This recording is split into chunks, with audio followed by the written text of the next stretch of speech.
Date है आज 15 जनवरी 2021 और आज ये करंट अफेयर के टॉपिक करने के बाद हम क्वेश्चन करेंगे। क्वेश्चन रोज़ की तरह लास्ट में ही करेंगे हम अपना करंट अफेयर पूरा करने के बाद। तो स्टार्ट करते हैं अपने टॉपिक। फर्स्ट टॉपिक क्या है? Manipur fourth state to undertake urban local bodies reform. Manipur चौथा स्टेट बन गया है हमारे इंडिया में जिसने अर्बन लोकल बॉडीज़ रिफॉर्म किए हैं, सुधार किए हैं अर्बन लोकल बॉडीज़ में। और ये क्या है, रिफॉर्म क्या किए हैं, ये इस न्यूज़ में हम देखेंगे। लेक चैड रीजन, चैड एक झील है, ये क्यों न्यूज़ में है और ये कहाँ पे लोकेटेड है, इसके बारे में क्या न्यूज़ है, ये सब पढ़ेंगे।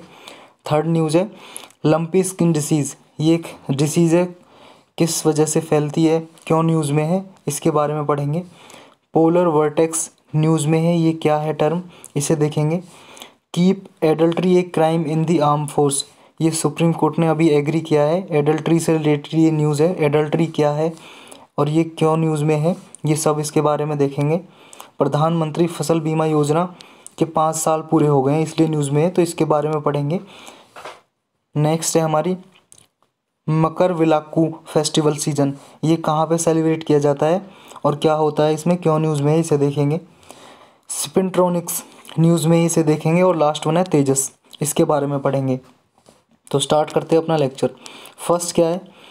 Manipur fourth state to undertake urban local bodies reform. Manipur has become a fourth state to undertake a urban local bodies reform. चौथा स्टेट बन गया जी मणिपुर ऐसे जिसने अर्बन लोकल बॉडीज़, अर्बन का मतलब होता है शहरी, लोकल बॉडीज़ के लिए रिफॉर्म किए हैं, सुधार किए हैं इंडिया में। ये रिफॉर्म किसने स्टिपुलेटेड किए थे? स्टिपुलेटेड का मतलब है जी गारंटी देना, अनुबंध करना। ये मिनिस्ट्री ऑफ फाइनेंस के अंदर एक डिपार्टमेंट आता है, डिपार्टमेंट ऑफ एक्सपेंडिचर, उसने ये स्टार्टेड किए थे कब? 17 मई 2020 को। इसके फीचर क्या क्या हैं, विशेषताएं क्या क्या हैं जो ये रिफॉर्म ले गए हैं? अभी रिफॉर्म मणिपुर ने लिए हैं तो इसके थ्रू क्या होता है कि जो मणिपुर है वो एलिजिबल हो जाएगा। मतलब किस चीज़ के लिए एलिजिबल, कि वो लगभग 75 करोड़ रुपए तक फाइनेंशियल रिसोर्सेज क्या है मोबिलाइज कर सकता है, मतलब कि इकट्ठा कर सकता है 75 करोड़ तक। किसके द्वारा? ओपन मार्केट बोरोइंग्स के द्वारा, मतलब मार्केट से उधार लेना। बोरिंग का मतलब है ओपन मार्केट, बोरिंग का मार्केट से उधार लेना। कैसे लिया जाता है मार्केट से उधार? बॉन्ड जारी करके। अर्बन लोकल बॉडीज होती है ना, बॉन्ड वगैरह जारी करके इशू करती हैं, बॉन्ड इशू करती हैं, तो बोरिंग करती हैं मार्केट से। तो लगभग 75 करोड़ तक ये एडिशनल रिसोर्स मोबिलाइज कर सकता है मणिपुर अर्बन लोकल बॉडीज़ में। और क्या है इसमें, ये फोर्थ स्टेट बना है मणिपुर। इससे पहले कौन कौन से थे? एक तो आपका आंध्र प्रदेश, मध्य प्रदेश और तेलंगाना, इन्होंने ऑलरेडी अर्बन लोकल बॉडीज़ के रिफॉर्म कर दिए हैं जिससे कि उनमें भी ओपन मार्केट बोरोइंग के थ्रू क्या है एडिशनल जो अमाउंट है कैपिटल लगभग 75 करोड़ जो मणिपुर ले रहा है, तो ये जो स्टेट हैं ये भी अर्बन लोकल बॉडीज़ हैं जो इनमें ये भी मोबिलाइज कर सकती हैं फाइनेंस ओपन मार्केट बोरोइंग के थ्रू। नेक्स्ट इसमें क्या है? नेक्स्ट है जी जो अर्बन लोकल बॉडीज़ में ये रिफॉर्म किए हैं इससे होगा क्या? जो अर्बन लोकल बॉडीज़ हैं उनके पास कैपिटल आएगी, पैसा आएगा। तो जब इनके पास पूंजी होगी, फाइनेंशियल सिस्टम इनका स्ट्रेंथ होगा, स्ट्रेंथ का मतलब है जी मतलब प्रमोट होगा एक तरह से, क्या है मजबूत होगा फाइनेंशियल सिस्टम, तो इनका क्या है डेवलपमेंट होगा अच्छे से। ये क्या है बेटर पब्लिक हेल्थ और सैनिटेशन सर्विसेज प्रोवाइड कर सकेंगी अर्बन लोकल बॉडी, मतलब वहाँ का स्वास्थ्य सिस्टम हॉस्पिटल वगैरह में आपके अच्छा इंफ्रास्ट्रक्चर हो सकेगा, इम्प्रूव हो सकेगा। बस यही है इसके बारे में न्यूज़।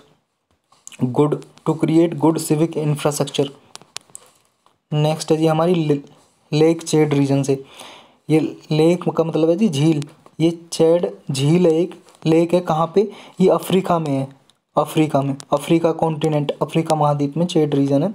ये न्यूज़ में क्यों है अभी बताऊंगा, पहले आप ये देख लो कहाँ पे है ये जी आपका अफ्रीका कॉन्टिनेंट के यहाँ पे है। और जो ये रीजन है ना, ये सारा रीजन इसके नॉर्थ में है सहारा डिजर्ट, सहारा रेगिस्तान, सहारा डिजर्ट। और ये ह्यूमिड टेम्परेट रीजन है अफ्रीका का, ह्यूमिड टेम्परेट रीजन। क्यों टेम्परेट रीजन का मतलब है कि ये क्या है 23.5 डिग्री से आगे 35 डिग्री तक क्या आता है, सब ट्रॉपिकल जोन आता है। 35 डिग्री से आगे क्या आता है, 66 डिग्री तक टेम्परेट जोन। तो ये टेम्परेट जोन में आता है। टेम्परेट जोन से लेके और सहारा डिजर्ट के बीच में, इन दोनों के बीच में, ये इसे बोलते हैं साहिल रीजन। क्या बोलते हैं, साहिल रीजन। ये अफ्रीका का साहिल रीजन है। और साहिल रीजन में ही है यही चेड रीजन, ये CHAD, चेड रीजन। ये चेड रीजन है, ये चेड रीजन में ही है ये चेड लेक, चेड झील। और कौन कौन सी कंट्रीज़ हैं ये जो चेड झील है, चेड रीजन है, ये कंट्री है जी आपकी। ये मैंने दूसरे मैप पे देखी, आप दूसरे मैप पे दिखाया हुआ है। ये कंट्री है आपकी, एक तो नाइजर है, एक चेड, और आपकी कैमरून और नाइजीरिया। ये जो चारों कंट्री हैं, इन चारों कंट्री से बॉर्डर लगाती है लेक चेड। अभी न्यूज़ में क्यों है ये, फिर ये देखते हैं। क्योंकि इंडिया ने अभी कंसर्न एक्सप्रेस किया, मतलब कि दुख प्रकट किया है। किस लिए, क्योंकि सिक्योरिटी सिचुएशन की वजह से इस रीजन में, चैड रीजन में, साहिल रीजन में, साहिल रीजन मैंने आपको बता दिया अफ्रीका का कौन सा रीजन है। और चैड रीजन में सिक्योरिटी किस वजह से, क्योंकि यहाँ पे आतंकवादी संगठन है बोको हरम। आपने बोको हरम न्यूज़ में पहले भी सुना होगा। ये नाइजीरिया में एक आतंकवादी संगठन है। मेनली ये नाइजीरिया में एक्टिव रहता है, और भी जो नेबर कंट्री हैं, पड़ोसी कंट्री हैं वहाँ की, सब में इसका इफेक्ट देखने को मिलता है। ये आतंकवादी संगठन है बोको हरम, ये याद रखना आपको। तो इसकी वजह से यहाँ पे क्या है, सिक्योरिटी रीजन की वजह से दुख प्रकट किया है इंडिया ने, कंसर्न एक्सप्रेस किए हैं। India has expressed serious concern, concern का मतलब है जी प्रॉब्लम, दुख। तो इसके बारे में और क्या है, इस लेक के बारे में पढ़ते हैं जी, लेक। और हाँ, लेक इसलिए पढ़ाया जा रहा है क्योंकि न्यूज़ में है। और लेक, या ये लेक चैड है, और या फिर ये आपका साहिल रीजन है। ये मैच द फॉलोइंग में करके पूछ सकता है कहीं पे भी आपको, तो याद रखना लेक चैड और साहिल रीजन कहाँ पे है। अब लेक चैड के बारे में थोड़ी इंपॉर्टेंट इन्फॉर्मेशन पढ़ लेते हैं, थोड़ी वैल्यू एडिशन कर लेते हैं। लेक चैड है जो, वो लार्ज सैलो और ये एंडोरिक, ये देखिए आप यहाँ पे एंडोरिक लेक है। एंडोरिक लेक का क्या मतलब होता है, एंडोरिक लेक का मतलब होता है जी, जैसे मान लो ये आपकी लेक है, इसमें आके कोई रिवर आके गिरती है। Many rivers are flowing into it, into the lake. जब रिवर आके इसमें गिरती है ना, तो इसका पानी कोई आउटलेट नहीं है इसका, लेकिन there is no outlet of the lake. No outlet मतलब पानी बाहर नहीं जाता है। आउटलेट का मतलब है नो आउटलेट, पानी अंदर तो आता है लेकिन यहाँ से बाहर नहीं जाता कहीं पे, पानी सारा यहीं पे रहता है। तो उसको बोलते हैं कौन सी लेक, एंडोरिक, एंडोरिक लेक। तो ये एंडोरिक लेक है, देखो यहाँ पे लिखा हुआ है endorheic basin is a drainage basin that normally retains water, जो वाटर को रिटेन करता है, and allows no outflow, allows no outflow to other external bodies of water. मतलब कोई भी यहाँ से जो पानी आ गया अंदर आ गया, कोई पानी बाहर नहीं जाता है, वाटर को नो आउटफ्लो। और ये एक फ्रेश वाटर लेक है, मतलब ताज़ा पानी है इसका, साफ़ पानी है, फ्रेश वाटर लेक है साहेल रीजन में। और मेनली क्या है, ये बॉर्डर कंट्रीज मैंने आपको बताई दी हैं इसकी, नाइजीरिया हो गई आपकी, नाइजर हो गई, कैमरून हो गई, ये सारी बॉर्डरिंग कंट्रीज है इसकी। और ये क्या है, चैड बेसिन, जो ये चैड बेसिन है ना 4 कंट्रियों का, इस चैड बेसिन में लार्जेस्ट लेक है ये चैड लेक। चैड लेक अलग है, चैड बेसिन अलग है। चैड बेसिन का मतलब है जो ये मैंने मैप दिखाया ना आपको, इसके अराउंड जो ये बेसिन है, इसका मतलब एरिया। तो इस एरिया को बोलते हैं क्या, बेसिन। और बेसिन के अंदर है चैड लेक। और चैड लेक में कौन कौन सी रिवर फ्लो करती हैं, इसमें मेजर रिवर याद कर लो बस एक, कि 4 ही रिवर है इसमें जो फ्लो करती है। 4 ही रिवर इसमें लेक चैड में आके मिल जाती है। और इसकी एक ट्राइब्यूटरी है 4 ही रिवर की, लोगोन, लोगोन रिवर। ट्राइब्यूटरी मतलब सहायक नदी। ये जैसे 4 ही रिवर है, इसमें आके एक लोगोन रिवर मिलती है, लोगोन रिवर आके मर्ज हो जाती है इसमें। और फिर ये दोनों रिवर, 4 ही रिवर कहाँ पे मिल जाती है, चैड लेक में। और कुछ एक नाइजीरिया की या नाइजर की एक रिवर है योब रिवर, योब रिवर भी आके इसमें मिलती है। योब रिवर भी, योब रिवर याद रखना है, 4 ही रिवर याद रखना है आपको। ये दोनों रिवर कहाँ पे, चैड लेक है जो चैड झील में आके मिल जाती हैं, इनका पानी इसमें फ्लो करता है, ड्रेन हो जाता है। नेक्स्ट है जी हमारी लंपी स्किन डिसीज़ से रिलेटेड। लंपी स्किन डिसीज़ अभी न्यूज़ में क्यों थी, क्योंकि इसके केस देखे गए हैं अभी इंडिया में। इंडिया के बोविन को अफेक्ट कर रहे हैं। बोविन का मतलब है जी काउज की वेराइटीज़ को बोलते हैं। काउ गाय की जो वेराइटीज़ होती हैं, काउ वेराइटीज़ को बोविन बोलते हैं। ये अभी इंडिया में रिपोर्ट किया गया है। इसके कारण क्या होते हैं लंपी स्किन डिसीज़ के, ये आपको याद रखना है। लंपी स्किन डिसीज़ किस कारण से होता है? ये एक इन्फेक्शन होता है कैटल और वाटर बफेलो से। कैटल का मतलब है जी पशु, ढोर सारे आ जाते हैं कैटल में। काउस, बफेलो, गॉट, ये सबको मिला के कैटल बोलते हैं। कैटल कैटल और वाटर बफेलो से होता है। ये कौन सा वायरस है जिससे होता है? LSDV। LSDV की क्या फुल फॉर्म है? ये पॉक्स वायरस है, lumpy skin disease virus. Pox virus lumpy skin disease virus से होता है। और इसके इस तरह के 3 वायरस होते हैं इस फैमिली के। ये वायरस की भी तो फैमिली होती है जैसे इंसान की फैमिली होती है। इसके 3 फैमिली मेम्बर हैं जी। एक तो हो गया कैप्री पॉक्स वायरस, एक हो गया sheep pox virus, next goat pox virus. These are 3 family member of this virus, LSDV virus के। तो और LSDV वायरस मोस्ट क्लोजली किसके? कैप्री पॉक्स वायरस के। इन 3 वायरस में से ये 3 फैमिली मेम्बर हैं जी एक वायरस के, और इनमें से सबसे क्लोजली किससे सिमिलर करता है, सबसे ज़्यादा मैच किससे करता है? कैप्री पॉक्स वायरस से करता है LSDV, lumpy skin disease virus. और इसके सिम्टम क्या होते हैं, लक्षण क्या होते हैं जब मान लो ये डिसीज़ हो जाती है, बीमारी हो जाती है डिसीज़, तो सिम्टम क्या होते हैं, क्या लक्षण होते हैं? एक तो जी क्या होता है, नोड्यूल्स बन जाते हैं 2 to 5 सेंटीमीटर के नोड्यूल्स। नोड्यूल्स क्या होते हैं? नोड्यूल्स होते हैं जी जैसे ये पर्सन है, इसकी बॉडी पे ऐसे गांठें बन जाती हैं, गांठें 2 to 5 सेंटीमीटर की, 2 से 5 सेंटीमीटर की गांठ बन जाती हैं नोड्यूल्स बॉडी पे। बॉडी के कौन कौन से पार्ट पे अफेक्ट करता है, कौन कौन से पार्ट पे नोड्यूल्स बन जाती हैं गांठें? हेड पे, नेक पे, लिम्स पे और अडर पे। अडर क्या होता है? Mammary gland of female cattle. जो आपकी मादा पशु होते हैं, मादा कैटल, फीमेल कैटल, उनके जो मेमरी ग्लैंड होते हैं, मेमरी होते हैं, मिल्क प्रोड्यूसिंग ग्लैंड बोलते हैं इसे। मिल्क प्रोड्यूसिंग ग्लैंड मतलब एक तरह से आप स्तन मान लो, स्तन को बोलते हैं मेमरी ग्लैंड, जहाँ से मिल्क दूध प्रोड्यूस होता है। अडर बोलते हैं उसे। अडर पे गांठें बन जाती हैं। और जेनिटल्स पे, जेनिटल्स मतलब जननांग पे गांठें बन जाती हैं जो फीमेल कैटल होता है। और इस पे लम्प्स जो होती हैं ये gradually open up like large और डीप पाउंड्स, मतलब कि ये धीरे धीरे जो ये नोड्यूल्स बनती हैं ये घाव की तरह बन जाती हैं, पाउंड्स घाव की तरह बड़ी हो जाती हैं। और क्या क्या हो सकता है इससे, इसके सिम्टम लक्षण और क्या क्या हो सकते हैं? इससे क्या है, जनरल मेलेज होती है, मतलब बेचैनी होती है कैटल्स को। ऑकुलर और नसल डिस्चार्ज होता है। ऑकुलर मतलब ये आई रिलेटेड, ऑकुलर का मतलब है आई से रिलेटेड, और नसल मतलब नोज रिलेटेड, नोज मतलब आँख, आई से और नोज से। डिस्चार्ज मतलब एक वाटर डिस्चार्ज होता है, आपने देखा होगा ना, जो भैंस वगैरह के, बफेलो वगैरह की आँख से, नाक से वाटर लिक्विड फ्लो करता रहता है कभी कभी, तो इसमें भी डिस्चार्ज होता रहता है इस बीमारी की वजह से। और क्या है, फीवर हो जाता है जी, बुखार। Sudden decrease in milk production, जो मिल्क प्रोड्यूशन होता है दूध में कमी आ जाती है जी, मिल्क प्रोड्यूशन रिड्यूस हो जाता है, डिक्रीज हो जाता है, कम दूध देने लगते हैं पशु। इसके इफ़ेक्ट और क्या क्या हो सकते हैं? एक फूड एंड एग्रीकल्चरल ऑर्गेनाइजेशन है, आपको बताया भी था मैंने पहले, बहुत बार पढ़ा है इसके बारे में। एक यूनाइटेड नेशन की एजेंसी है ये, फूड एंड एग्रीकल्चर ऑर्गेनाइजेशन।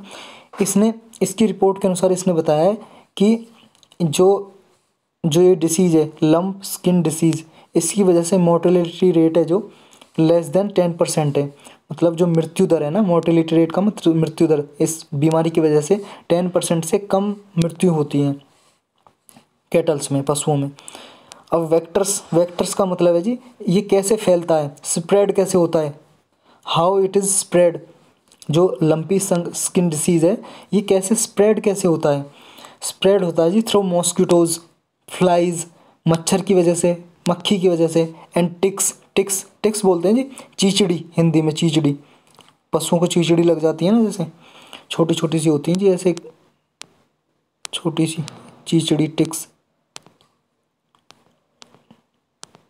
ऐसे इस टाइप में होते हैं जी, स्टार टाइप की सी होती हैं टिक्स।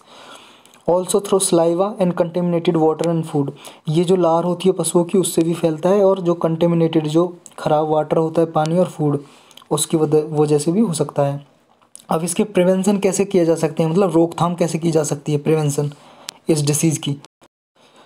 इसके कंट्रोल और प्रिवेंशन लंपी स्किन डिसीज़ को कैसे किया जा सकता है, इसके कुछ टैक्टिक्स हैं जी। कैसे, या तो जो मूवमेंट है कैटल्स की उसको कंट्रोल किया जाए, मूवमेंट को, मतलब कैटल्स मान लो कहीं पे घूम रहे हैं, उन्हें एक जगह बांध दिया जाए, उनकी मूवमेंट को कंट्रोल कर दिया जाए, क्वारंटाइन कर दिया जाए। जैसे आपका कोरोना किसी को हो जाता है, क्वारंटाइन कर देते हैं ना, अलग कमरे में उस आदमी को बैठा देते हैं, मतलब वहीं पे रहेगा। इसी तरह पशुओं को क्वारंटाइन कर देते हैं, अलग रूम में अलग जगह पे उन्हें रख दिया।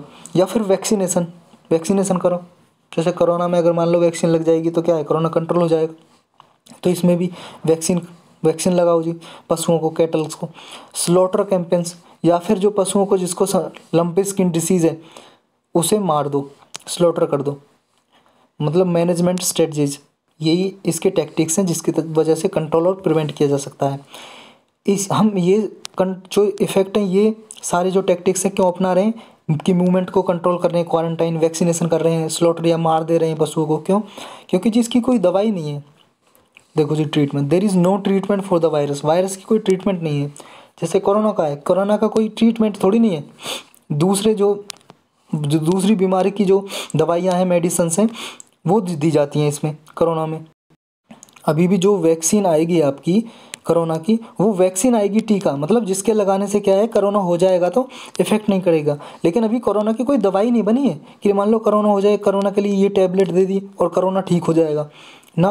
सिर्फ वैक्सीन बन रही है, अभी दवाई नहीं बन रही है कोरोना की भी। ऐसी ये LSD है, इसका कोई ट्रीटमेंट नहीं है, मेडिसिन नहीं है। There is no medicine for the lumpy skin disease, but there is a vaccine है इसके लिए, वैक्सीन से प्रिवेंट किया जा सकता है। कोई ट्रीटमेंट नहीं है, मेडिसिन नहीं है, पर वैक्सीनेशन से टीका लगा के कंट्रोल किया जा सकता है। दूसरा क्या है, जो एक इसका सेकेंडरी इन्फेक्शन भी हो सकता है स्किन में, कि सेकेंडरी इन्फेक्शन है उसको कैसे ट्रीट किया जा सकता है। उसे ट्रीट किया जा सकता है एनसाइड से। एनसाइड क्या है, नॉन स्टेरॉयडल एंटी इन्फ्लेमेटरीज से, या फिर एंटीबायोटिक्स से ट्रीट किया जा सकता है। इसका पूरे विश्व में क्या स्प्रेड कैसे होता है, पूरे ग्लोबल स्प्रेड का मतलब है जी पूरे विश्व में कहाँ कहाँ फैलता है ये LSD जो लंपी स्किन डिसीज़ है, कहाँ कहाँ पे फैलता है। देखो जी, अफ्रीका और एशिया के पार्ट में होता है, endemic to Africa and west Asia, Asia और अफ्रीका में। ये फर्स्ट टाइम कब डिस्कवर किया गया था, 1929 में, 1929 में लंपी स्किन डिसीज़ का फर्स्ट टाइम पे पता चला था, डिस्कवर किया गया था फर्स्ट टाइम। और साउथ ईस्ट रीजन में ये फर्स्ट टाइम बांग्लादेश में रिपोर्ट हुआ था, जुलाई 2019 में। और कहाँ पे, इंडिया में ये कम से कम 15 स्टेट्स में फैला हुआ है जी, 15 स्टेट्स में स्प्रेड हो रखा है इंडिया में, 16 मंथ में स्प्रेड हो गया है। और इंडिया में first time, in India it was first time reported from Mayurbhanj district. ये कहाँ पे, उड़ीसा में, उड़ीसा की मयूरभंज डिस्ट्रिक्ट में सबसे पहले रिपोर्ट किया गया था लंपी स्किन डिसीज़ का, अगस्त 2019 में, 2019 में सबसे पहले केस आया था लंपी स्किन डिसीज़ का। इसके इम्प्लीकेशन और क्या हो सकते हैं, इम्प्लीकेशन का मतलब है जी प्रॉब्लम या उलझन। प्रॉब्लम्स क्या क्या हो सकते हैं, प्रॉब्लम यही है जी, हमने जो इसके सिम्टम देखे थे ना, वही कौन सा, जैसे इसका मिल्क का प्रोडक्शन घट जाता है, रिड्यूस हो जाता है मिल्क प्रोडक्शन, दूध देना पशु कम कर देते हैं। तो इससे क्या है, जो डेयरी फार्मर्स हैं, जो फार्मर्स क्या है, कैटल्स पालते हैं, पशु पालते हैं, तो उनकी इनकम पे इफ़ेक्ट पड़ेगा ना। जो मार्जिनल लैंड होल्डर्स हैं, जिनके पास कम ज़मीन है, वो पशु रख के अब क्या है, अपनी जीवन यापन करते हैं, लाइवलीहुड चलाते हैं। तो जब मिल्क कम हो जाएगा तो क्या हो जाएगा, उनकी इनकम घट जाएगी। और दूसरा, मिल्क से ही वो क्या है, प्रोटीन लेते हैं, तो प्रोटीन क्या है, प्रोटीन की मात्रा भी घट जाएगी। अब इसमें यही था जी इम्पैक्ट में। चलते हैं नेक्स्ट टॉपिक पे। नेक्स्ट क्या है, नेक्स्ट है जी polar vertex threatens to send US Europe into deep freeze. मतलब पोलर वर्टेक्स ने, थ्रेटन का मतलब है जी एक तरह से धमकी दी है, धमकी देना होता है थ्रेटन्स का मतलब, तो कि US और यूरोप को फ्रीज ठंडा कर सकता है एक तरह से। पोलर वर्टेक्स कोई आदमी नहीं है, पोलर वर्टेक्स क्या है, एक वेदर फिनोमिना है, मौसम संबंधी एक क्रिया है पोलर वर्टेक्स। इसके बारे में पूरा जानेंगे। न्यूज़ क्या है, कि अभी न्यूज़ है कि मेट्रोलॉजिस्ट ने कहा है अगर पोलर वर्टेक्स क्या है वीक हो गया, कमज़ोर हो गया, तो क्या है कि यूएस और यूरोप में बहुत ज़्यादा ठंड बढ़ जाएगी, फ्रीज मतलब चिलिंग डीप इनटू ए चिलिंग डीप फ्रीज, बहुत ज़्यादा सर्दियाँ बढ़ जाएगी। इस वजह से ये न्यूज़ में है। पोलर वर्टेक्स ये डेवलप हुआ था 2014 में, 2014 में वहाँ पे डेवलप हुआ था। कहाँ पे हुआ था पूरी डिटेल जानेंगे इसके बारे में। पोलर वर्टेक्स की वजह से होता क्या है, इम्प्लीकेशंस का मतलब उलझाने प्रॉब्लम क्या है पोलर वर्टेक्स की वजह से। इसकी वजह से एक्सट्रीम वेदर कंडीशन देखने को मिलती हैं यूएस में, यूरोप में, अमेरिका और यूरोप कॉन्टिनेंट में। कैसे कि उनको यही है कि बहुत ज़्यादा विंटर वहाँ पे इंक्रीज हो जाएगी और कोल्ड वेव चलने लगेंगी, कोल्ड एयर, और एक्सट्रीम वेदर कंडीशन हो जाएगी। बहुत ज़्यादा विंटर है, मतलब टेम्परेचर बहुत बिलो चला जाएगा, टेम्परेचर बहुत नीचे चला जाएगा, कम हो जाएगा, रिड्यूस हो जाएगा। तो ये इम्प्लीकेशंस है। पोलर वर्टेक्स होता क्या है ये जानते हैं अब। ये जी पोलर वर्टेक्स, पहले आप देखो ये जी आपकी अर्थ के पोलर्स पे दोनों साइड, या नदर्न साइड हो या साउथ, याद रखना दोनों साइड है, नॉर्थ में साउथ दोनों में। मैं अभी दिखा रहा हूँ नॉर्थ साइड का, ये नॉर्थ साइड है आपकी, ये साउथ है, ये ईस्ट है, ये वेस्ट है। तो नदर्न साइड में क्या है, एक लो प्रेशर सिस्टम बन जाता है। जैसे आपने साइक्लोन के बारे में पढ़ा होगा ना, साइक्लोन क्या होता है, लो प्रेशर सिस्टम। जैसे वाटर में साइक्लोन बनता है, ऐसे घूमता है, तो क्या है बीच में लो प्रेशर होता है। ऐसे ये क्या है, एक विंड सिस्टम क्रिएट हो जाता है, विंड सिस्टम। ये कहाँ पे होता है फिनोमिना, ये देखो जी, ये आपकी अर्थ है, अर्थ के 15 किलोमीटर तक लगभग। ये क्या है, ट्रोपोस्फेयर, ये एटमॉस्फेयर की लेयर है ना, वातावरण की लेयर है, परत है ये, एटमॉस्फेयर की लेयर, ट्रोपोस्फेयर। आगे क्या है इससे ऊपर, स्ट्रेटोस्फेयर। तो ये पोलर वर्टेक्स बनता कहाँ पे, स्ट्रेटोस्फेयर में। ये पोलर वर्टेक्स कहाँ पे बनता है, स्ट्रेटोस्फेयर और ट्रोपोस्फेयर के पास, मतलब स्ट्रेटोस्फेयर में बनता है, इसके ट्रोपोस्फेयर तक भी आ जाता है ये पोलर वर्टेक्स। और पोलर वर्टेक्स होता है क्या, what is polar vertex. Polar vertex is a wind system, low pressure wind system.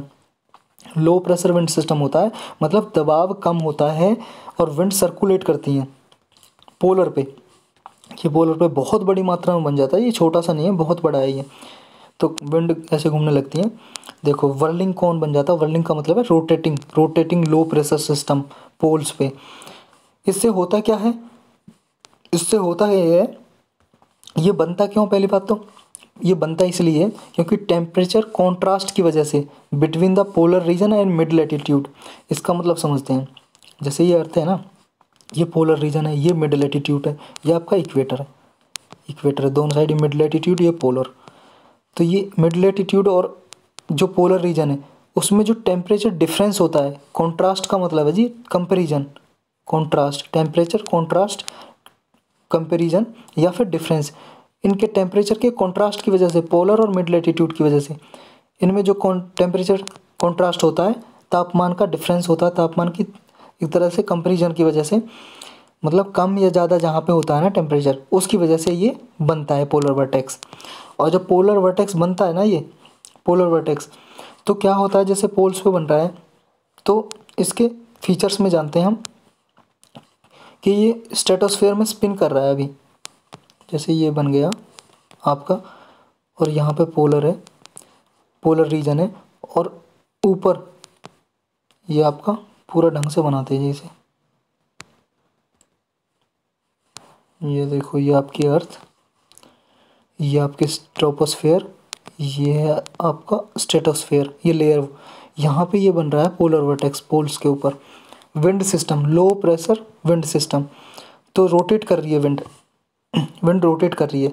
तो यहाँ पे होता क्या है कि अगर ट्रोपोस्फेयर में से वेव एनर्जी का मतलब है जी, मान लो यहाँ पे वार्म वेव एनर्जी है, मतलब गर्म है यहाँ पे विंड सिस्टम, मतलब ट्रोपोस्फेयर में अगर हवा गर्म है, विंड गर्म है, वार्म विंड है, तो वो क्या है, वार्म विंड क्या होता है, ऊपर क्या है, वो अपवर्ड मूवमेंट होता है उसका। अगर गर्म विंड है, वार्म विंड है, तो अपवर्ड साइड मूवमेंट होता है उसका, समझे, वो एसेंट करेगी, ऊपर जाएगी। तो इससे होगा क्या, जो ये पोलर वर्टेक्स सिस्टम बन रहा है ना, इसको वीक करेगी, कमज़ोर करेगी। क्यों, क्योंकि ये तो बन रहा है जब टेम्परेचर बहुत लो होता है, टेम्परेचर जब लो होता है और यहाँ पे लो प्रेशर होता है, तो ये जब बनता है यहाँ पे, फिर टेम्परेचर वार्म, जब वार्म जी एनर्जी जाएगी, ये वेव एनर्जी, तो ये क्या है, वीक कर देगी, कमज़ोर कर देगी पोलर वर्टेक्स को।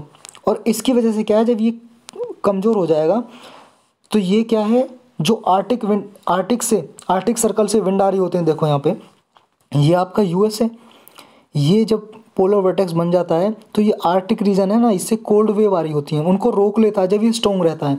लेकिन अगर ये वीक हो गया, यहाँ पे मान लो वीक हो गया, ये वीक दिखा रखा है, जब कमज़ोर हो गया पोलर वर्टेक्स तो आर्टिक से जो विंड आ रही है ना वो आने लगेंगी यूरोप की तरफ और अमेरिका की तरफ। समझ गए आप? मतलब जब ये वीक हो जाएगा, पोलर वर्टेक्स कमज़ोर हो जाएगा, तो विंड सिस्टम को अलाउ करेगा आने के लिए, कोल्ड वेव आएंगी, यहाँ से कोल्ड एयर आएगी अमेरिका की तरफ और यूरोप की तरफ। इसी वजह से ये क्या है, यहाँ पे टेम्परेचर घट जाएगा, अमेरिका और यूरोप में टेम्परेचर कम हो जाएगा। तो इसी वजह से ये न्यूज़ में है, इसी के यही फीचर्स हैं। देखो यहाँ पे लिखा है, it forms a wall that protect the mid latitude from cold Arctic air. जब ये पोलर वर्टेक्स बनता है तो ये एक दीवार की तरह काम करता है कि जो आर्टिक से वेव आ रही होती है ना, विंड आ रही होती है, कोल्ड विंड, तो इनको रोक लेता है अमेरिका की तरफ आने से, क्योंकि ये सिस्टम बन रहा है ना एयर का, लो प्रेशर विंड सिस्टम बन रहा है, जो पोलर वर्टेक्स विंड आने से रोक लेता है, बीच में आ जाता है उनके। अब इसमें ये देखो, ये क्या है, ओकेजनली क्या होता है, प्राय कभी कभी क्या है, पोलर वर्टेक्स डिस्टर्ब हो जाता है, वीक हो जाता है, कमज़ोर हो जाता है। किस कारण से? Due to wave energy propagating upward from the lower atmosphere. मतलब जो ये तो स्ट्रेटोस्फेयर में बनता है, और लोअर एटमॉस्फेयर क्या हो गया उसका, टोपोस्फेयर से वेव एनर्जी क्या है, अपवर्ड मूवमेंट होता है, जिसकी वजह से वीक हो जाता है ये। तो इसका इफेक्ट सिर्फ स्ट्रेटोस्फेयर में देखने को नहीं मिलता है, टोपोस्फेयर तक भी आ जाता है ये पोलर वर्टेक्स, जो लेयर है आपके एटमॉस्फेयर की। तो इसके वीक होने से यही है कि ये स्प्लिट हो जाता है पोलर वर्टेक्स, और स्प्लिट होने से क्या है, विंड को अलाउ करता है आने के लिए अमेरिका और यूरोप की तरफ। और ये दोनों पोल्स में बनता है, ये याद रखना, नॉर्थ पोल में भी, साउथ पोल में भी। साउथ पोल में बनेगा तो यहाँ पे मान लो अगर कमज़ोर हो गया पोलर वर्टेक्स, तो विंड क्या है, कोल्ड एयर है जो यहाँ पे फ्लो करेगी, जो सदर्न साइड में कंट्रीज़ हैं। इसके इफेक्ट यही होते हैं कि अगर ये वीक होता है, इफेक्ट क्या है पोलर वर्टेक्स से, अगर वीक होता है तो एक्सट्रीम वेदर सिस्टम देखने को मिलता है, टेम्परेचर डिक्लाइन कर जाता है, डिक्लाइन टेम्परेचर मतलब टेम्परेचर रिड्यूस हो जाता है अगर पोलर वर्टेक्स वीक होगा तो। और नदर्न यूएस में, ईस्टर्न यूएस में, मतलब पूर्वी अमेरिका में, और नदर्न एंड वेस्टर्न यूरोप में ठंड बढ़ जाती है, बहुत ज़्यादा टेम्परेचर लो हो जाता है।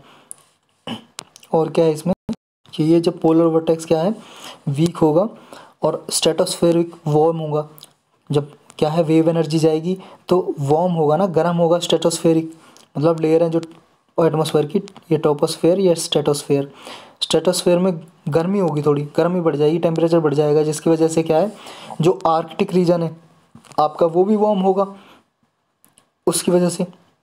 और ये सिर्फ स्ट्रेटोस्फेयर में ही नहीं होगा, ट्रोपोस्फेयर में भी होगा, मैं बता चुका हूँ ऑलरेडी ये पॉइंट आपको। बस इसमें इतना ही था, यूएस में और यूरोप में क्यों टेम्परेचर डाउन होगा, विंटर क्यों होगा, फ्रीज क्यों हो जाएगा, इससे रिलेटेड थी। आपको जानना ये है पोलर वर्टेक्स होता क्या है, लो विंड प्रेशर सिस्टम होता है, जो स्ट्रेटोस्फेयर में क्या है, विंड रोटेट करती रहती है और बीच में लो प्रेशर होता है, और जिसकी वजह से विंड क्या है, विंड आ नहीं पाती है, कोल्ड विंड यूएस यूरोप की तरफ से। और ये साउथ पोल नॉर्थ पोल दोनों पे बनता है, बस इतना याद रखना है। चलते हैं अपने नेक्स्ट टॉपिक पे। नेक्स्ट क्या है, नेक्स्ट है जी, keep adultery a crime in the arm force, supreme court agrees to examine centre plea. अभी सेंट्रल गवर्नमेंट ने प्ली डाली थी, प्ली का मतलब है जी पिटीशन, याचिका डाली थी सुप्रीम कोर्ट में, क्या कि जो एडल्ट्री का से रिलेटेड डिसीजन आया था सुप्रीम कोर्ट का 2018 में लगभग।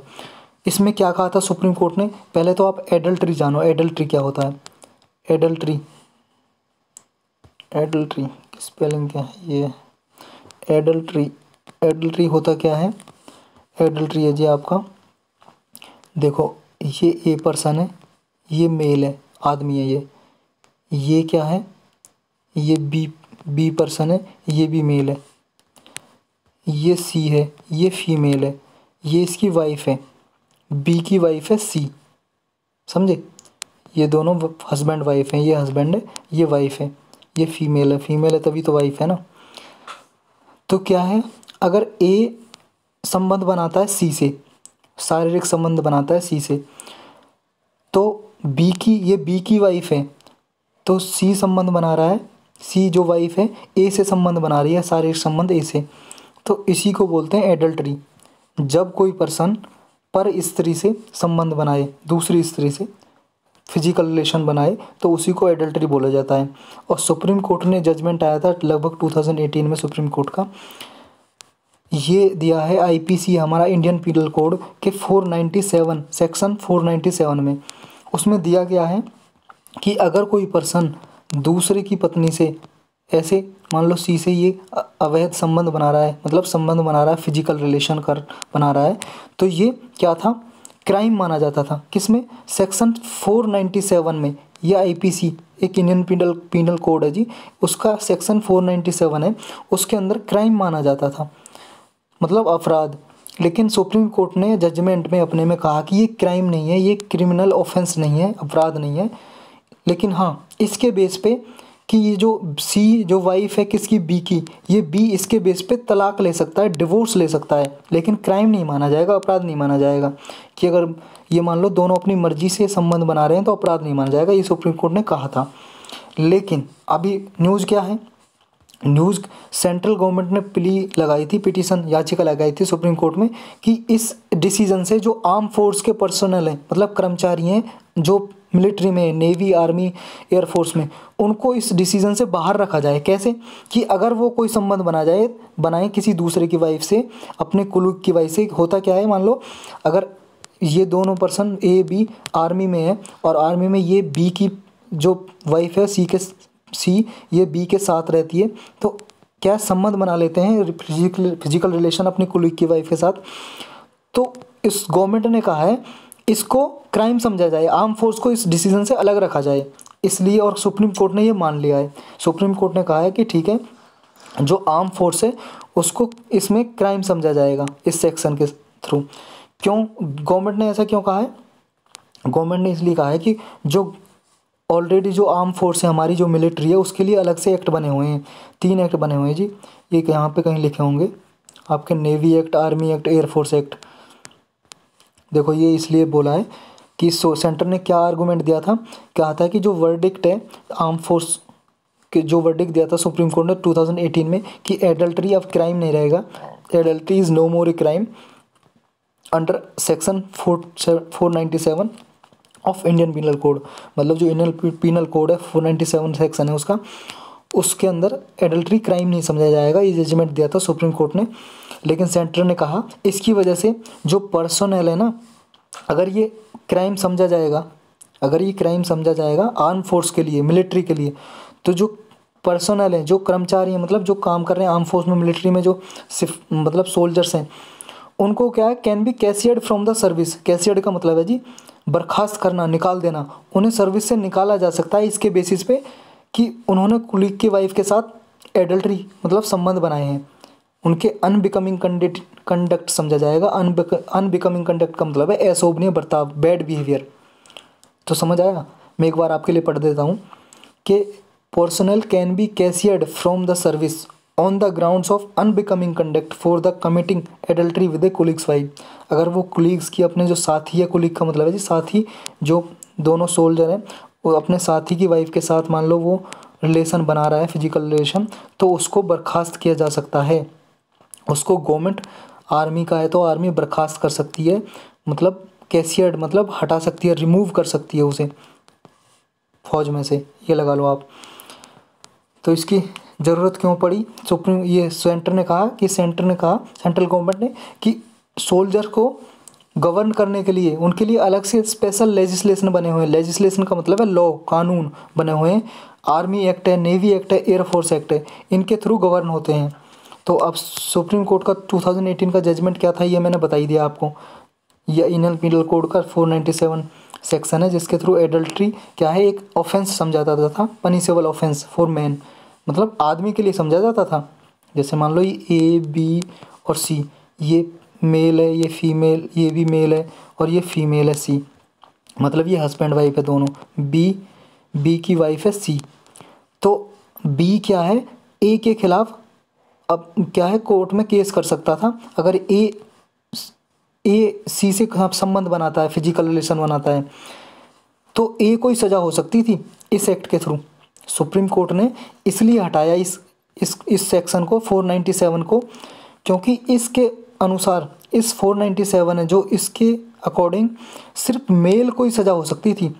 मान लो इन दोनों ने संबंध बनाए, ए ने और सी ने, तो बी क्या है, ए के खिलाफ कंप्लेंट कर सकता था, लेकिन सी के खिलाफ कोई कंप्लेंट नहीं है अपनी वाइफ के खिलाफ।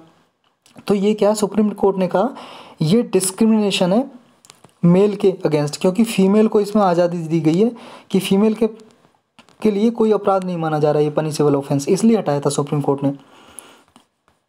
और इसको हटा दिया था 2018 में कि अब अपराध नहीं समझा जाएगा एडल्टरी, मतलब अगर ये रिलेशन बनाते हैं तो ये कोई अपराध नहीं है, क्रिमिनल ऑफेंस नहीं है, दोनों अपनी मर्जी से रिलेशन बना रहे हैं। अब इसमें यही था, ये सुप्रीम कोर्ट ने क्या आर्गूमेंट दिए थे जब इस सेक्शन को हटाया था 497 को। इसने कहा था कि ये आर्टिकल 21 है जो right to life and personal liberty और राइट टू इक्वलिटी का उल्लंघन है। राइट टू इक्वलिटी का कैसे वॉयलेशन है ये मैंने बताया ना, सिर्फ क्या है, जैसे बी है, ये इसकी वाइफ सी थी और ये ए है, तो बी सिर्फ ए के अगेंस्ट कर सकता है केस, लेकिन बी सी के अगेंस्ट नहीं कर सकता, समझे। या फिर मान लो कोई ए करना चाहे केस, वो मतलब वुमन के अगेंस्ट केस नहीं किया जा सकता, सिर्फ मेल के अगेंस्ट किया जा सकता है, मैन के अगेंस्ट। इसलिए राइट टू इक्वलिटी का अगेंस्ट है, समानता के अधिकार के विरुद्ध था, अगेंस्ट था ये। इसलिए गवर्नमेंट के जो मतलब ये 497 जो सेक्शन था इसे अनकॉन्स्टिट्यूशनल डिक्लेयर कर दिया था सुप्रीम कोर्ट ने 2018 में। अब इसमें सेक्शन जो CRPC है, एक दूसरा कोड है जी, ये क्रिमिनल प्रोसीजर कोड है, जैसे IPC की तरह ये इसके सेक्शन है 198(1) और 198 क्लॉज 2। इसके अनुसार क्या है, हस्बैंड किसी मैन के अगेंस्ट लगा सकता था एडल्ट्री के चार्ज इसके अगेंस्ट, इसमें भी CRPC में भी दिया है। तो इस न्यूज़ से रिलेटेड यही था। चलते हैं अपने नेक्स्ट टॉपिक पे। नेक्स्ट है जी हमारा प्रधानमंत्री फसल बीमा योजना। प्रधानमंत्री फसल बीमा योजना ये क्या है, ये न्यूज़ में थी जी, अभी इसने 5 साल कंप्लीट कर लिए।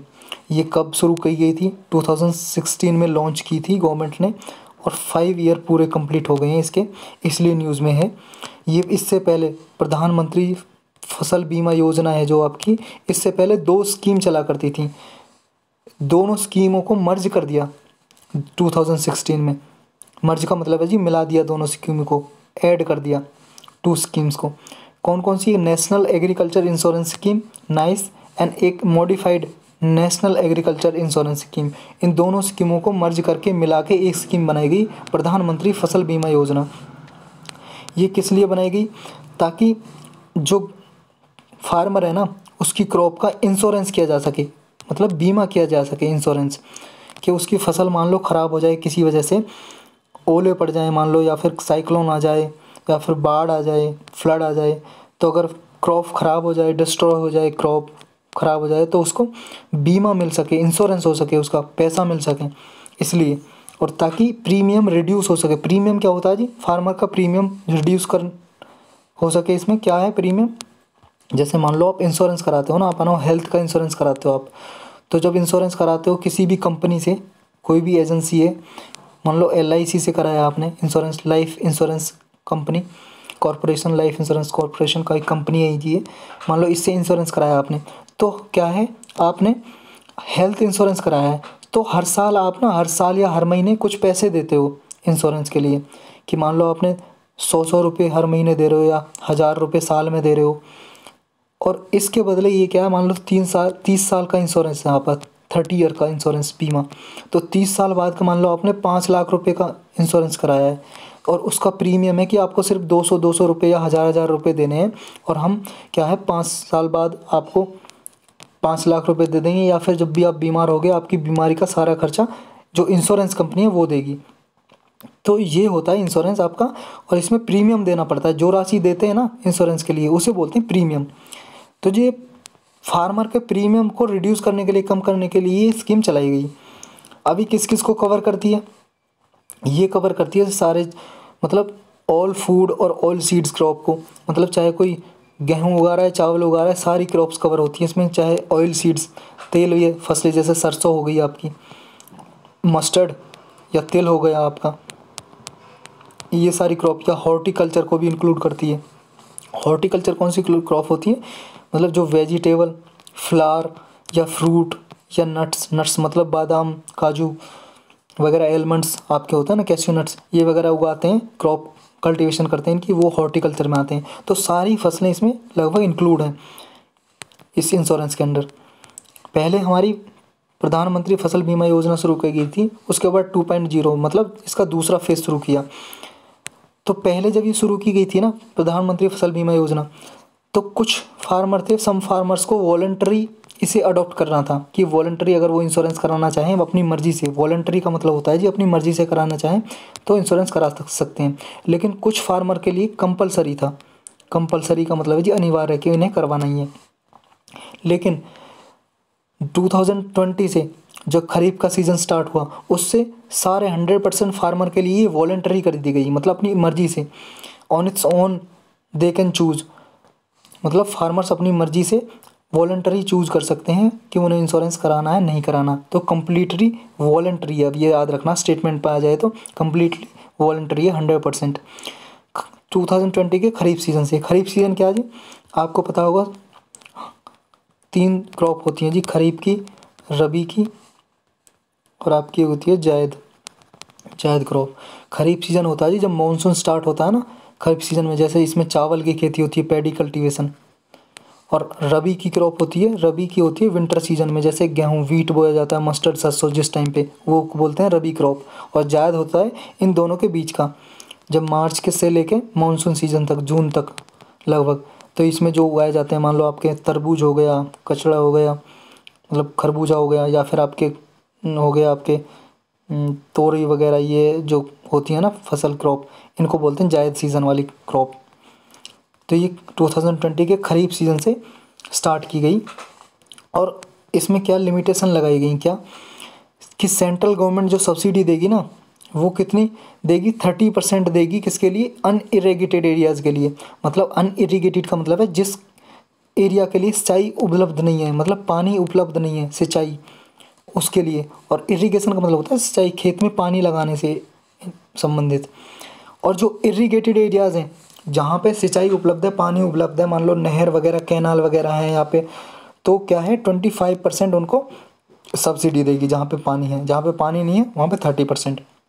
और याद रखना एक चीज़ इंपॉर्टेंट इसमें लिखी नहीं है, जो प्रधानमंत्री फसल बीमा योजना है ये क्या है, सेंट्रल सेक्टर स्कीम है। सेंट्रल सेक्टर स्कीम मैं बहुत बार बता चुका हूँ, सेंट्रल सेक्टर स्कीम क्या होती है, सेंट्रल स्पॉन्सर्ड स्कीम क्या होती हैं। तो सेंट्रल सेक्टर स्कीम है ये प्रधानमंत्री फसल बीमा योजना, सॉरी सेंट्रल स्पॉन्सर्ड स्कीम है यार, my mistake, central sponsored scheme. Sponsored का मतलब क्या है कि इसमें सेंट्रल गवर्नमेंट और स्टेट गवर्नमेंट दोनों पैसा लगाएंगी, दोनों पैसा देंगी फार्मर्स के प्रीमियम का। जो फार्मर्स प्रीमियम भरता है ना इंश्योरेंस के लिए, पैसा देता है हर साल या हर महीने, उसमें सेंट्रल गवर्नमेंट स्टेट गवर्नमेंट दोनों पैसा देंगी। और सेंट्रली सेक्टर स्कीम वो होती हैं जिन पे सिर्फ सेंट्रल गवर्नमेंट पैसा देती है और वही इंप्लीमेंट करती है। और सेंट्रल स्पॉन्सर्ड स्कीम मतलब दोनों, सेंट्रल स्टेट गवर्नमेंट दोनों देंगी और दोनों ही इंप्लीमेंट करेंगी इसको, और इसमें पैसा देंगी। और इसमें फार्मर को जो प्रीमियम भरना होता है ना, मान लो जितने का भी प्रीमियम है, 100 रुपये का प्रीमियम भरना है हर महीने या हर साल फार्मर को, तो इसमें से सिर्फ फार्मर को सिर्फ 2% भरना पड़ेगा खरीफ सीज़न के लिए। जो खरीफ सीज़न में क्रॉप बोता है, वो ग्रो करता है खेत में, कल्टीवेट करता है, तो खरीफ सीज़न के लिए 2% प्रीमियम देना पड़ेगा। और रबी सीज़न के लिए 1.5 रबी सीज़न के लिए प्रीमियम देना पड़ेगा। मान लो 100 रुपये टोटल प्रीमियम देना उसे इंश्योरेंस के लिए, तो सिर्फ इसमें 2% देना पड़ेगा, 2 रुपये देने पड़ेंगे उसे सिर्फ, और 1.5 रुपये देना पड़ेगा किसके लिए, रबी क्रॉप के लिए। मैं कह रहा हूँ सिर्फ 100 मैंने माना है, उसे प्रीमियम कितना देना वो राशि तय होगी इंश्योरेंस के हिसाब से, मैं तो परसेंट के हिसाब से बता रहा हूँ को। 2% और 1.5% रबी के लिए, 2% खरीफ के लिए, और 5% का प्रीमियम देगा आपका हॉर्टिकल्चर क्रॉप के लिए। हॉर्टिकल्चर मैंने बता दिया क्या क्या आते हैं, वेजिटेबल, फ्रूट, फ्लावर वगैरह, फूल वगैरह बोल रहे हैं, या नट्स वगैरह। अब आते हैं आपके बैक क्वेश्चन इस पे। और स्टेट्स को देखो मोर फ्लेक्सिबिलिटी है कि अगर स्टेट गवर्नमेंट चाहे तो वो कौन कौन से फार्मर इंक्लूड करने हैं और कौन से रिस्क इंक्लूड करने हैं, मतलब कि जिसकी वजह से इंश्योरेंस किया जाए।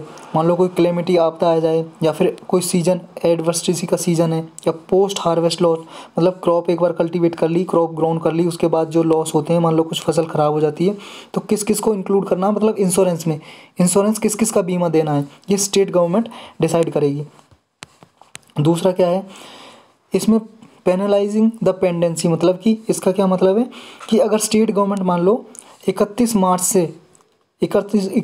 से पहले जो क्या है प्रीमियम जो की राशि है फार्मर की उसे डिले कर दी, उससे पहले देती नहीं है स्टेट गवर्नमेंट, तो क्या है इस पे पेनल्टी लगेगी, स्टेट पे पेनल्टीज लगेगी और जो सब्सिक्वेंट सीजन है उससे उसको क्या है पार्टिसिपेट करने से उसे अलाउ नहीं किया जा सकता है। और ये याद रखना 31 मार्च मतलब खरीफ सीजन के लिए 31 मार्च से पहले उसे प्रीमियम देना पड़ेगा, सेट्स को रिलीज मतलब स्टेट्स को जो राज्य हैं रिलीज करना पड़ेगा, मतलब पैसा जो मान लो फार्मर भरता है ना प्रीमियम, उसका कुछ स्टेट गवर्नमेंट देता है, कुछ क्या देती है सेंट्रल गवर्नमेंट देती है। फार्मर तो सिर्फ 2% और 1.5% और 5% देता है, जो भी बताया मैंने खरीफ और रबी और आपके हॉर्टिकल्चर के 5%, लेकिन इसके अलावा जो देती हैं सेंट्रल और स्टेट गवर्नमेंट देती है ना बाकी का पैसा। और स्टेट गवर्नमेंट अगर 31 मार्च से पहले दे दे तो ठीक, नहीं तो उस पर पेनल्टी लगेगी। और रबी सीज़न के लिए 30 सितंबर से पहले देना पड़ेगा, 30 सितंबर से पहले। और क्या जी इसमें दूसरा ये है जो इंश्योरेंस कंपनी होगी, जो बीमा कंपनी होंगी, वो क्या है जितना भी मान लो इंश्योरेंस कराया है फार्मर ने और प्रीमियम ले रही है हर साल, और उस प्रीमियम के मान लो 0.5% मतलब आधा % उन्हें क्या है उस प्रीमियम का इंफॉर्मेशन एजुकेशन और कम्युनिकेशन एक्टिविटीज़ में क्या है खर्च करना पड़ेगा। कैसे, मतलब फार्मर को इन्फॉर्मेशन देना क्रॉप के बारे में, किसी के बारे में कैसे उगाई जाती है, या फिर और कम्युनिकेशन से रिलेटेड कोई भी फार्मर से रिलेटेड, क्रॉप से रिलेटेड, इन सारी एक्टिविटीज़ में उसे 0.5% अपना खर्च करना पड़ेगा इंश्योरेंस कंपनीज़ को। तो इसमें यही था। चलते हैं अपनी नेक्स्ट न्यूज़ पे। नेक्स्ट है जी मकर विलाक्कू फेस्टिवल सीज़न। ये क्या जी, आपको पता है हर साल लगभग 14 जनवरी को मकर संक्रांति मनाई जाती है पूरे देश में। तो केरल में ही इस फेस्टिवल को बोलते हैं मकर विलाक्कू फेस्टिवल। और भी कई सारी हमारी कंट्रीज है ना, जैसे इंडिया है, हमारे इंडिया में क्या है मकर संक्रांति को हर जगह पे अलग अलग नाम से जाना जाता है। जैसे आपके हरियाणा पंजाब में मकर संक्रांति, संक्रांत, जम्मू कश्मीर में संक्रांत, या पंजाब में हरियाणा में लोहड़ी एक दिन पहले मनाई जाती है इस टाइम पे ही। और आपका असम में मनाया जाता है माघ बिहू असम साइड में, नॉर्थ ईस्ट में माघ बिहू बोलते हैं, असम में मकर संक्रांति को ही। और आपके मान लो ये पंजाब में, हरियाणा में माघी भी बोलते हैं, माघी। और ये केरल में ऐसे ही क्या बोलते हैं इसको, मकर विलाक्कू। ये कहाँ पे मनाई जाती है मकर विलाक्कू? केरल में सबरीमाला टेम्पल के पास। सबरीमाला टेम्पल न्यूज़ में था बहुत 1 साल तक, तो इसलिए इसको हम पढ़ रहे हैं कि केरल वाले को ही, क्यों केरल में क्या बोलते हैं मकर विलाक्कू बोलते हैं। और जो सबरीमाला टेम्पल है वो किस लिए फेमस है? अयप्पन, लॉर्ड अयप्पन भगवान है, उनके लिए मशहूर है, वहाँ पर उनकी मूर्ति है इसमें सबरीमाला टेम्पल में। तो इससे रिलेटेड यही न्यूज़ थी। चलते हैं नेक्स्ट पे। नेक्स्ट क्या है स्पिनट्रॉनिक्स क्या है? ये स्पिन का मतलब है जी घूमना, रोटेट करना, और ट्रॉनिक्स मतलब इलेक्ट्रॉनिक, इन दोनों को ही मिला के बोला है स्पिनट्रॉनिक्स। क्या है देखो, इसी को यहाँ पे लिखा गया है, स्पिन इलेक्ट्रॉनिक्स भी बोलते हैं इसे, also known as spin electronics. इसमें होता क्या है, मान लो जो रोटेटिंग इलेक्ट्रॉन्स है ना, ये इलेक्ट्रॉन है आपके, ये रोटेट कर रहे हैं, रोटेटिंग इलेक्ट्रॉन किसी भी आपको मेटल मान लो किसी भी क्षेत्र में, तो ये क्या है जो स्पिन इलेक्ट्रॉन है, रोटेटिंग इलेक्ट्रॉन है, ये मैग्नेटिक मूवमेंट होता है। यहाँ पे जब इलेक्ट्रॉन मूव करते हैं तो मैग्नेटिक फील्ड जनरेट होती है ना। तो इसमें क्या होता है, जब स्पिन करते हैं इलेक्ट्रॉन्स, जब इलेक्ट्रॉन स्पिन कर रहे हैं, रोटेट कर रहे हैं, तो मैग्नेटिक फील्ड जनरेट हो रही है। और इसी मूवमेंट को, आपके स्पिन करने की मूवमेंट को, इलेक्ट्रॉन के रोटेट को ही, इसी को बोलते हैं स्पिन इलेक्ट्रॉनिक्स, मतलब स्पिनट्रॉनिक्स बोलते हैं शॉर्टकट में, और या फिर स्पिन इलेक्ट्रॉनिक्स। ये है जी बस रोटेटिंग इलेक्ट्रॉन से रिलेटेड न्यूज़ है ये आपकी। और इसमें एक रसव इफेक्ट भी होता है, फिनोमेना। रसव इफेक्ट क्या होता है, जब ये जो इलेक्ट्रॉन स्पिन कर रहे हैं, रोटेट कर रहे हैं, जब स्प्लिट हो जाते हैं, मान लो अलग अलग हो गए, स्प्लिट हो गए, ये जो स्पिन बैंड है, मान लो इलेक्ट्रॉन का बैंड ये मूव कर रहा है और इसका एक बैंड मान लो स्पिन हो, बैंड है जो स्प्लिट हो गया, अलग अलग हो गया, स्प्लिट हो गया, तो उसी को बोलते हैं रासब इफेक्ट। रासब इफेक्ट, रासब इफेक्ट को रासब ड्रेसल हॉस, रासब, ये तो रसबा इफेक्ट बोलते हैं, रासब है, रसबा देख लो जी आप, ये रसबा इफेक्ट या बोलते हैं रसबा ड्रेसल हॉस इफेक्ट, इसी को बोलते हैं जब स्प्लिट हो जाते हैं किसी भी स्पिन बैंड का, स्प्लिट हो जाता है इलेक्ट्रॉन के स्पिन बैंड का, मतलब रोटेटिंग, घूमते हुए इलेक्ट्रॉन का स्प्लिट हो जाना। तो इसमें इतना ही था। स्पिन इलेक्ट्रॉनिक शब्द से याद रखना आपको, रोटेटिंग इलेक्ट्रॉन या स्पिन ऑफ इलेक्ट्रॉन से रिलेटेड है ये। चलते हैं नेक्स्ट पे। नेक्स्ट है जी हमारा तेजस। तेजस क्या है? ये एयरक्राफ्ट है जी, एक मतलब एक एयरक्राफ्ट है। ये देख लो कैसा होता है एयरक्राफ्ट, ये जी एयरक्राफ्ट, ऊपर चल गई, ये जी आपका देखो, इसका नाम है तेजस। इसके फीचर्स जान लेते हैं। ये सिंगल सीटर है, मतलब इसमें एक ही आदमी बैठ के चलाता है, इसके पायलट, ये दिखाई दे रहा है ना आपको यहाँ पे, एक ही सीट है इसमें। और सिंगल जेट इंजन है, मतलब एक ही इंजन है इसमें, जेट इंजन, लेकिन बहुत सारे रोल ये कंफर्म करता है। कैसे? ये एक तो smallest and lightest multi role supersonic fighter aircraft है इंडियन एयरफोर्स का, मतलब कि सबसे छोटा ये एयरक्राफ्ट है, सुपरसोनिक फाइटर एयरक्राफ्ट है, ये लड़ने वाला लड़ाकू विमान है, लड़ाकू फाइटर एयरक्राफ्ट। सुपरसोनिक का मतलब है, सुपरसोनिक का है कि ये क्या है, जो स्पीड ऑफ साउंड होती है ना, साउंड की स्पीड, ध्वनि की जो स्पीड होती है ना, वेग, उससे ज़्यादा अगर किसी की स्पीड में चले तो उसे सुपरसोनिक बोलते हैं। तो इसकी स्पीड क्या है? सुपरसोनिक है, क्योंकि जो साउंड की स्पीड है उससे ज़्यादा चलता है। और स्पीड कितनी होती है साउंड की स्पीड कितनी होती है? लगभग होता है 343.2 मीटर पर सेकंड। मतलब साउंड अगर आप बोलोगे ना, आवाज़, जैसे ये आदमी है यहाँ पे, इसने आवाज़ निकाली, इसकी आवाज़ कितने गति से मूव करेगी? 343.343.2 मीटर पर सेकंड की स्पीड है जी इसकी। एक सेकंड में इतने मीटर मूव चली जाएगी ये, एक ही सेकंड में। जैसे अभी आपने बोला एक सेकंड में साउंड 343 मीटर दूर तक चली जाएगी आपकी। तो ये जो एयरक्राफ्ट है आपका सुपरसोनिक एयरक्राफ्ट, ये सुपरसोनिक है आपका तेजस। और दूसरा बियॉन्ड विजुअल रेंज है तक काम करता है, बियॉन्ड विजुअल रेंज तक ये फाइट, मतलब जो एयरक्राफ्ट से फाइट की जा सकती है ना, बियॉन्ड विजुअल रेंज तक की जा सकती है। बियॉन्ड विजुअल रेंज क्या होती है? जब 37 किलोमीटर से दूर होती है कोई दूरी, तो उसे बोलते हैं बियॉन्ड विजुअल रेंज। ये डेवलप्ड किया जी हिंदुस्तान एरोनॉटिक लिमिटेड ने। और याद रखना एक इंडिजीनस है, इंडिजीनस का मतलब भारत ने बनाया है, लेकिन इसमें 50% जो इक्विपमेंट है वो बाहर से खरीदे हैं, लगभग 50% इंडिया के ही हैं, लेकिन बनाया इंडिया ने है। तो ये इंडिजीनस एयरक्राफ्ट है। इंडिजीनस का मतलब होता है इंडिया ने ही बनाया है, डेवलप किया है। और ये क्या है? Air to air, air to surface और precision guiding, stand off weaponry, सबके लिए यूज़ हो सकता है। मतलब एयर से एयर है कि मान लो हवा में उड़ रहा है, हवा में वार कर सकता है किसी भी दूसरे एयरक्राफ्ट पे फाइट, इसलिए। और एयर टू सरफेस मतलब जैसे मान लो आसमान में हवा में उड़ रहा है ये एयरक्राफ्ट, तो सरफेस पे भी बम वगैरह गिराना, मिसाइल वगैरह गिरानी है, तो ये यूज़ हो सकता है एयरक्राफ्ट। तो इसमें यही था आज की न्यूज़ में। आज की न्यूज़ हुई ख़त्म। अब करेंगे हम अपना करंट अफेयर के टॉपिक पे बेस्ड क्वेश्चन। तो चलते हैं क्वेश्चन करने। ये जी हमारा आज के क्वेश्चन। फर्स्ट क्वेश्चन क्या है? फर्स्ट क्वेश्चन है जी हमारा, Bihu is a harvest festival of which of the following state of India. मैंने बिहू अभी बताया, आपको बताना है कौन से स्टेट का, कौन से राज्य का इंडिया में ये त्योहार है, फेस्टिवल है। उड़ीसा, केरल, असम, पंजाब। जी हाँ, बिल्कुल सही, सी असम का, अभी तो बताया। Second, lake Chad region is a fresh water lake. ये झील है, लेक झील है चेड, ये चेड झील क्या है? फ्रेश वाटर लेक है। ये of which of the following region, मतलब कौन से रीजन में पाई जाती है ये lake Chad? Western Africa, North America, Himalayan region, South Africa. देखो जी, अमेरिका तो है नहीं, अफ्रीका है। आपको ये दोनों तो आप काट ही दोगे। अफ्रीका में कहाँ पे? वेस्टर्न अफ्रीका में, मैंने दिखाया था आपको, पश्चिम अफ्रीका में। तो इसका ये आंसर हो जाएगा। चलते हैं नेक्स्ट पे। नेक्स्ट है जी हमारा, ए शेयर परचेज और buy back is a decision by a company to purchase its own stock from the market, such a move may lead to. इस शेयर परचेज, रीपरचेज का मतलब होता है जी, उसे शेयर रीपरचेज। शेयर तो आप जानते हो ना, कोई भी मान लो कंपनी, गवर्नमेंट शेयर इशू करती है, एक कागज़ ही होता है, उस पर लिखा होता है 1000 रुपये का शेयर है, कितना है, तो उसे डिविडेंड मिलता है। मान लो कंपनी के 10% प्रॉफिट कमा रही है साल में, तो 10% ही इसको मिलेगा। मान लो 1000 रुपये का शेयर है तो 100 रुपये से मिलेंगे साल में। तो शेयर पर रीपरचेज क्या होता है, मान लो कोई कंपनी शेयर का, जैसे शेयर इशू किए थे, इसने शेयर जारी किए थे, तो दोबारा वापस ले ले अपने शेयर को मार्केट से।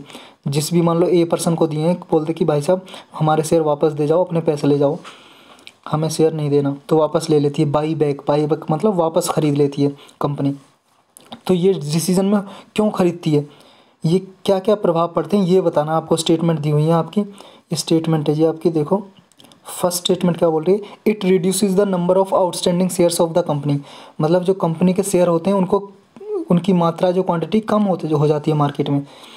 और इससे क्या होता है, it tends to increase the price of remaining share. जो बाकी के शेयर होते हैं, मान लो पहले 100 शेयर थे और 50 शेयर वापस खरीद लिए कंपनी ने, तो बाकी के 50 शेयर का रेट बढ़ जाता है। तो ये बताना सही है क्या, करेक्ट स्टेटमेंट बतानी है आपको। It is often undertake when the company shares are under valued.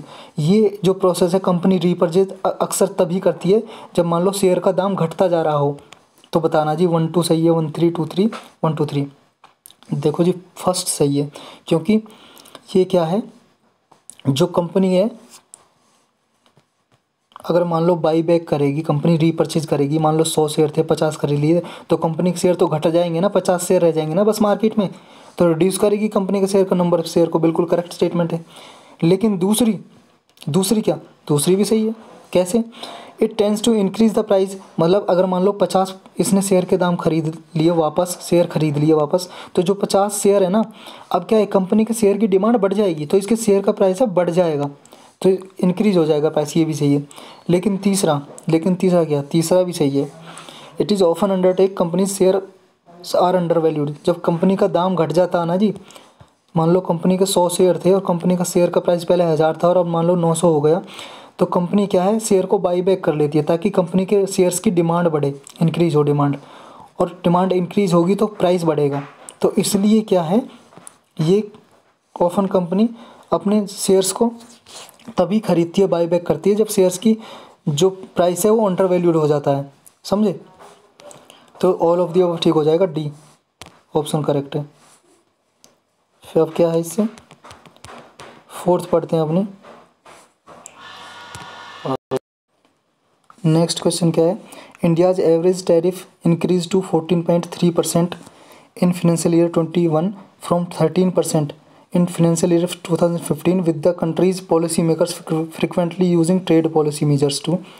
अब आपको बताना है कि फाइनेंशियल ईयर 2015 का था, उसमें क्या है, जो इंक्रीज़ किया है इंडिया ने अपना एवरेज टैरिफ, मतलब टैरिफ का मतलब जी टैक्स, जो इंडिया 2015 में टैक्स लगाती थी, जब क्या है, अब मान लो कोई इंपोर्ट कर रही है, इंडिया क्या है, इंपोर्ट कर रही है, आयात कर रही है कोई चीज़ें, तो उस पर टैक्स लगाती थी जो 2015 में, उससे टैक्स इंक्रीज़ किया है इंडिया ने लगभग 14.3% का। तो ये डिसीजन क्यों लिया इंडिया ने इंक्रीज़ करने का, ये बताना आपको। इसलिए क्योंकि इनकरेज डोमेस्टिक प्रोडक्शन, ताकि जो हमारे घर में मतलब क्या है कि इंडिया में जो प्रोडक्शन होती है उसको एनकरेज करने के लिए, बढ़ावा देने के लिए, या कर्ब इन्फ्लेशन या महंगाई जो उसको रोकने के लिए, या फिर दोनों, बोथ ए एंड सी, या फिर कोई सा भी नहीं है। बताओ जी, इसके दोनों ऑप्शन सही है जी, इन्फ्लेशन को रोकने के लिए भी और डोमेस्टिक प्रोडक्शन है उसको इनक्रेज करने के लिए, दोनों। तो सी ऑप्शन हो जाएगा हमारा। फिफ्थ है जी, which of the following categories are excluded from the benefits of PM Kisan Yojana. PM किसान है जी जो योजना है, मैंने आपको कल करंट अफेयर में पढ़ाई थी। इसमें कौन कौन से जो बेनिफिशियरी हैं, इसके मतलब किस किस को लाभ नहीं मिलेगा, प्रॉफिट किस किस को नहीं मिलेगा, बेनिफिट नहीं मिलेगा, वो बताना आपको कौन कौन से किसान होंगे ऐसे। आपका फर्स्ट ऑप्शन है जी इनकम टैक्स पेयर फार्मर, ऐसे किसान को फ़ायदा नहीं मिलेगा इसके अंडर जो टैक्स देते हों फार्मर। दूसरा बोल रहा है those who received A monthly pension above 10,000, जो 10,000 से ज़्यादा मंथली जिनकी पेंशन आती हो उनको भी फ़ायदा नहीं मिलेगा। तीसरा बोल रहा है इंस्टीट्यूशनल लैंड होल्डर, उनको भी फ़ायदा नहीं मिलेगा। इंस्टीट्यूशनल लैंड होल्डर उन्हें बोलते हैं, मान लो जैसे चीनी मिल हो गई, इसके खेत हैं, इंस्टीट्यूशन है या कोई संस्था है उसके खेत हैं, वो खेती कर रहा है, क्रॉप एग्रीकल्चर कर रहा है, उनको बोलते हैं इंस्टीट्यूशनल लैंड होल्डर। तो ये बताना इनको भी नहीं मिलेगा क्या। और नेक्स्ट है those who held a constitutional position, जो संविधानिक पोस्ट पे, मतलब कोई भी मान लो संविधानिक पोस्ट कैसे होगी, मान लो गवर्नर हो गया, मिनिस्टर हो गया, इन पोस्ट पे है या रह चुका है, उनको भी इसका फ़ायदा नहीं मिलेगा। तो आपके ऑप्शन है जी, बताओ कौन किस किस को नहीं मिलेगा, ये बताना आपको। 1 2 3 1 2 4 1 3 4 1 2 3 4। देखो जी सारे हैं, मैंने सारा बताया था आपको। जो टैक्स पे करते हैं फार्मर उनको भी नहीं मिलेगा, जिनकी पेंशन 10,000 से ज़्यादा उनको भी नहीं मिलेगा, और इंस्टीट्यूशनल लैंड होल्डर है उनको भी नहीं मिलता है। चीनी मिल वगैरह या कोई इंस्टीट्यूशन कर रहा है खेती, या फिर जिसकी कॉन्स्टिट्यूशनल पोजीशन जिसने हेल्ड की हुई है, कोई मिनिस्टर रहा है या गवर्नर रहा है, प्रेसिडेंट रहा है, उसको भी नहीं मिलेगा। तो डी ऑप्शन करेक्ट हो जाएगा, सबको नहीं मिलेगा। नेक्स्ट है हमारा, consider the following statement regarding UN peace keeping forces.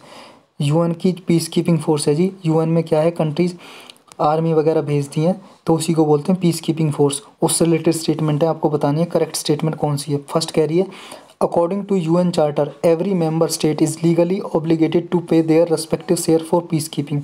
मतलब यूएन चार्टर के अनुसार क्या है, जो मेंबर स्टेट हैं, जितनी भी कंट्री हैं यूएन की, वो क्या है, एक तरह से उनके लीगली ऑब्लिगेटेड हैं। लीगली ऑब्लिगेटेड का मतलब है उनका दायित्व है कि वो पीस कीपिंग में अपना हिस्सा दें, मतलब शांति बनाए रखने में हिस्सा दें, और इसमें क्या है, पार्टिसिपेट करें।